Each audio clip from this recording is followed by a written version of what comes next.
Ayo, back at it again with another video. Thank you all for watching. I greatly appreciate it. So, it is currently August the 12th, and I have not made a video on Ukraine for a while. I think the last one I made was probably somewhere February, March, or April. So, it's been a while. It's been a couple months. And let's kind of dive into the situation on the ground. The strategic position for Ukraine is not good.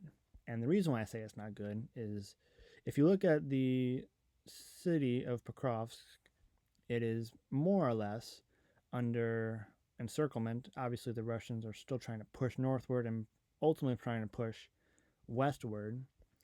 But ultimately, the city of Pokrovsk is surrounded on three sides by Russian forces to the south, southwest, south southeast, almost eastward, northeastward direction. The strategic position for Ukraine around Pokrovsk is, in my opinion, untenable. And the reason why I say that is because ultimately, having enemies on three sides, and ultimately they're trying to push this direction by pushing this direction. Think of it like turning left to go right almost, or turning right to go left. I don't know. Pushing this direction, pushing northward in an attempt to go a different direction, westward. So the situation, in my opinion, around Pokrovsk is untenable. And ultimately, I believe the Ukrainians will hold out for as long as they can. However, the situation around Pokrovsk is strategically not good. The Russians are making a push for Pokrovsk because once you push for Pokrovsk and then you ultimately push towards Konstantinivka, you can ultimately then focus your attention north, northeast towards Kramatorsk and Slavyansk. If you look at what the Russians are doing around the Oskil Reservoir, Kupiansk, Borova, Liman, and Izium, you can see that the Russians are forcing their troops to push towards the Oskil Reservoir. They've made a advance around Senkove. The Russians are also trying to push towards Borova, ultimately trying to push towards the reservoir. But in this position around Kupiansk, the Ukrainian position, in my opinion, is untenable also. Because if you have soldiers in this region, you are then surrounded by Ukrainians are surrounded on three sides by Russians, and to your rear is a body of water, which, no matter how big or small that body of water is, having a body of water to your rear and being surrounded on the other three sides by your enemy, that's not a great strategic position at all. Ultimately, in this position also, I think the Ukrainians are going to hold out for as long as they can. However, the situation in this part of the front around Kupiansk is definitely favoring the Russians because the Russians have the Ukrainians surrounded on three sides, and then there is the Ukrainians' only way out of this pocket is around the town of Kupiansk and Mirne, which ultimately the Russians are trying to push to ultimately force the Ukrainians in a retreat across the Oskil Reservoir, which then the Russians could take control of that area. So, the Kupiansk situation is not great. Borova, the situation is a little bit more better. Well, it's better in just a little bit of this instance because ultimately the Russians are trying to surround the Ukrainian forces on three sides.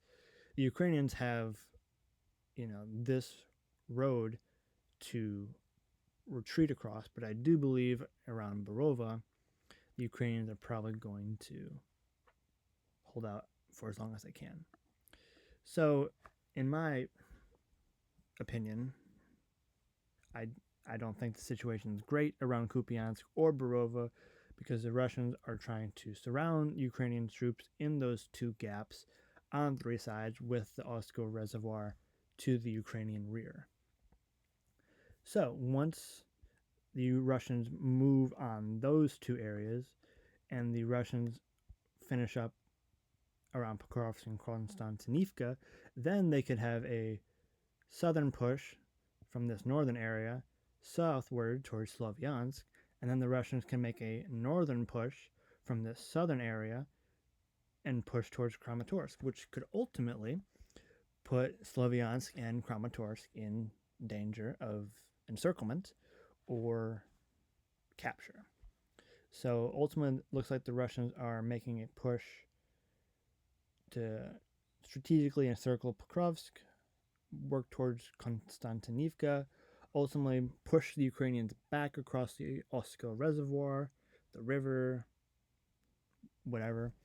Because ultimately, once the Russians have this side of the Osko Reservoir, then they could push southward towards Slavyansk. And once the Russians are done around Pokrovsk and Konstantinivka, they can, even Toretsk also, they can make a northern push towards Kramatorsk. So if you have a southern push towards Slavyansk and a northern push towards Kramatorsk, then that puts those settlements, those cities, in danger of Russian control, which is ultimately the aim of Putin in this war. He talks a lot about denazification of Ukraine, but ultimately his main goal with this war is the control of the Donbass. So the Donbass is the Donetsk Oblast and the Luhansk Oblast. If you look at the Luhansk Oblast, we can kind of see a dotted line. The Luhansk Oblast is pretty much entirely under Russian control. There's maybe a spot here, maybe a spot there, but if you look at the map from a larger perspective, you had the Luhansk People's Republic pre-war, and then the Russians made gains in northern Luhansk during the full-scale war. So if you look at the map, pretty much the Luhansk Oblast is entirely under Russian control. The only part of the Donetsk Oblast that is still under Ukrainian control is pockets around Pokrovsk, Konstantinivka, and then the two major cities of Slavyansk and Kramatorsk. So Putin is making progress on his goals. Luhansk Oblast is pretty much entirely under Russian control, and the Donetsk is more or less under Russian control, with a few spots that the Ukrainians have strong defenses around. But ultimately, if you look at the Luhansk and Donetsk, the Donbass, you'll see that the Russians pretty much have all of that under their control, with the exception of this area that the Ukrainians are still have control over. So Putin is making slow progress on what his goals are, which is not the Ukrainians' goals. The Ukrainians ultimately wanted to hold on to as much land as possible. They tried a counteroffensive to sever the land bridge to Crimea. I've talked about that in previous update videos, but it looks like the Russians are fully making progress on their goal of capturing the Donbass, which is the Luhansk Oblast and the Donetsk Oblast. So Putin is making slow but steady progress, which is concerning for Ukraine and Western allies, because if you lose control over the Donbass, then that gives Putin not only a win on the public stage, but also on the military stage. You have military victories over Ukraine, which leads to Putin then saying to his people, but ultimately to the world, that Russia is a military power that, we need to be looked at and planned accordingly for. So ultimately, I would go on record and say Luhansk Oblast is now entirely under Russian control. Obviously, there's a little bit here, a little bit there, but I think the Luhansk Oblast has fallen to Russian control.